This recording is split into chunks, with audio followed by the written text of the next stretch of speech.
एक बार की बात है, एक शांतिपूर्ण गांव के ऊपर पफी नाम का एक छोटा सा बादल था। पफी अन्य बादलों की तरह नहीं था। जबकि बड़े बादलों ने बारिश और इंद्रधनुष पैदा किए, पफी छोटा और शर्मीला था। हमेशा आकाश के किनारे पर चुपचाप बहता रहता था। लेकिन अंदर ही अंदर पफी का एक बड़ा सपना था। वह सूरज की तरह चमकना चाहता था। एक शाम जैसे ही सूरज डूबा, पफी ने आकाश में टिमटिमाते पहले तारे को देखा।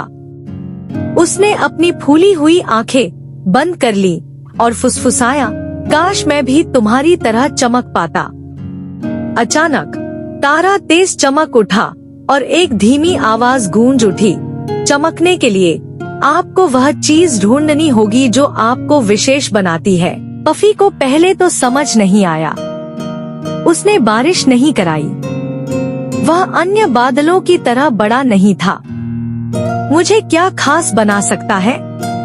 अपनी चमक पाने के लिए दृढ़ संकल्पित होकर पफी आकाश के सबसे बुद्धिमान दोस्तों से मदद मांगने के लिए निकल पड़ा। इंद्रधनुष, मैं चमकता हूँ क्योंकि मैं रंगों से भरा हूँ। शायद तुम्हें भी रंगों की जरूरत है। पफी ने कोशिश की, लेकिन वह अभी भी सफेद था।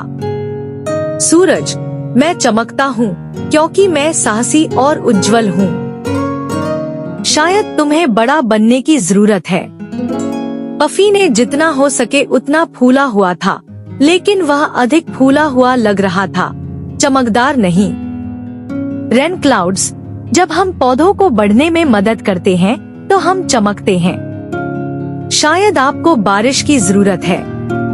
लेकिन पफी के अंदर कोई बारिश नहीं थी। पफी को दुहक हुआ, मैं कभी चमक नहीं पाऊंगा। जैसे ही वह नीचे की ओर बढ़ा, उसने नीचे पहाड़ी पर खेल रहे बच्चों के एक समूह को देखा। उन्होंने इशारा किया और चिल्लाए, देखना, वह बादल बिल्कुल खरगोश जैसा दिखता है। फूली हुई पलकें झपकाई। एक खरगोश?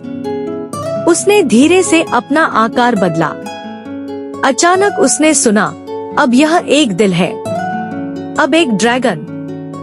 बच्चे हंस रहे थे और आश्चर्य से इशारा कर रहे थे। तभी पफी को एहसास हुआ, चमकने के लिए उसे बोल्ड या रंगीन होने की जरूरत नहीं है।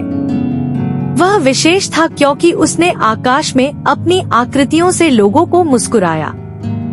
उस रात वही टिमटिमाता तारा लौटा और फुसफुसाया, तुम्हें अपनी चमक मिल गई पफी। यह हमेशा से आपके अंदर था। उस दिन के बाद से पफी हर शाम आकृतियां बनाता था, दिल, तारे, जानवर। जहां भी वह जाता था, खुशी और आश्चर्य फैलाता था। कहानी की नीति, विशेष होने के लिए आपको सबसे बड़ा या प्रतिभाशाली होना जरूरी नहीं है। कभी कभी स्वयं का होना दुनिया में सबसे अधिक खुशी लाता है।